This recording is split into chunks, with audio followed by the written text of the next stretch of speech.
પંચાયતની સામાન્ય સભામાં લંપીથી મૃત્યુ પામેલ ગાયોને સહાય ચૂકવવા માંગ કરાઈ। સામાન્ય સભામાં નવા તાલુકા વિકાસ અધિકારીનું સન્માન કરાયું।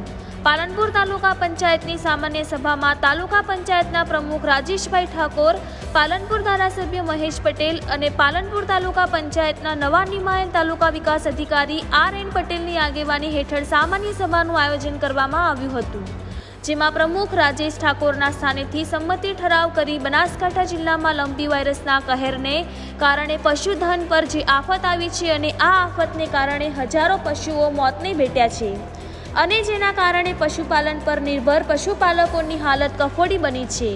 લંપી વાયરસના કહેરને કારણે જે પશુધન મૃત્યુ પામ્યા છે તેની સામે પશુપાલકોને સહાય આપવામાં આવે તેવી માંગ સાથે તાલુકા પંચાયતની સામાન્ય સભામાં પ્રમુખ સ્થાનેથી સંમતિથી ઠરાવ કરવામાં આવ્યો હતો।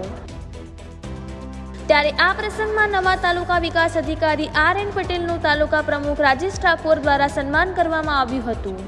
રિપોર્ટર રાજ ગજ્જર, બનાસકાંઠા।